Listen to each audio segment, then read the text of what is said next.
मैं बेसिकली लाहौर से हूँ और तकरीबन 2 साल पहले मैंने अपनी जर्नी को स्टार्ट किया जो कि ईवीएस से थी।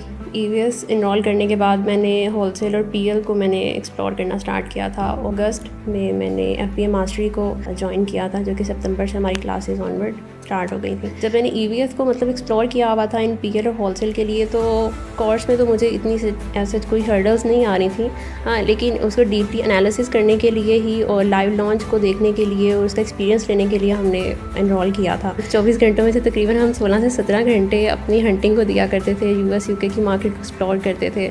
सोर्सिंग पे हम लोगों ने प्रैक्टिकली काम किया। अल्हम्दुलिल्लाह उस टाइम पे तो हम लोगों ने काफ़ी एनालिसिस और रिसर्च के बाद अच्छी ग्रिप ले ली थी बहुत सारी स्किल्स पे, जिसमें हंटिंग, सोर्सिंग और लिस्टिंग थी। कोर्स खत्म होने के बाद मैं फेसबुक पे काफ़ी एक्टिव रहती थी, जिस डिफरेंट ग्रुप्स को ज्वाइन कर लिया था और उसमें वहाँ पे कमेंट्स दे रही थी। तो जैसे सर ने बताया कि आपको ऑथेंटिक आंसर्स देने होते थे वहाँ पे। ऐसा नहीं था कि हायर मी वहाँ पे जाके आप स्टार्ट हो जाएँ हर क्वेश्चन के नीचे आप वहाँ पे आंसर्स दें। इसमें कंसिस्टेंट रहना बहुत ज़रूरी है कि आपने अगर ई-कॉमर्स को ज्वाइन कर लिया है, कोर्स में इनरोल किया, तो उसके बाद आप कंसिस्टेंट रहें। 12 से 14 घंटे की ड्यूटी बहुत ज़रूरी है कि आप उसमें रिसर्च में गुजारें, अपनी स्किल्स को अच्छा करने में गुजारें, क्लाइंट्स के पीछे ना भागें। सर हमेशा क्या करते थे कि आप अपनी स्किल्स पे अच्छी ग्रिप लें, क्लाइंट्स आपके पीछे होंगे, आप क्लाइंट्स के पीछे ना जाएं। तो बिल्कुल वैसे ही था, हमने उसी को फॉलो किया, अपनी स्किल्स को अच्छा किया, अपनी रिसर्च को अच्छा किया। क्लाइंट्स ने अप्रोच किया फेसबुक से, क्योंकि मैं बहुत ज़्यादा एक्टिव थी, वहाँ पे कमेंट्स किया करती थी। एनेबलर्स के ग्रुप्स ने मुझे ऑलमोस्ट 2 मंथ के बाद कोर्स के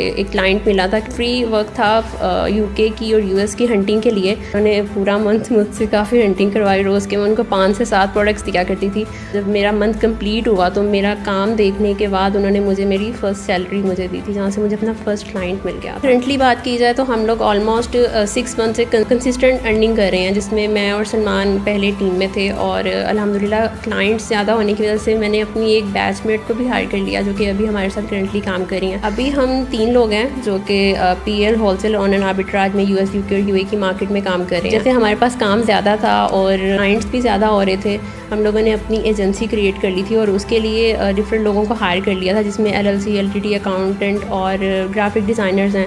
अभी इस टाइम पे हम लोग 7 से 10 क्लाइंट्स के साथ काम कर रहे हैं, 3 लोग, और जिसमें यूए, यूके और यूएस का हम लोग PL, wholesale, on and arbitrage कर रहे हैं। सो इंशाल्लाह हम लोग अमेज़न के बाद ईबे और वॉलमार्ट पे भी मूव होने वाले हैं।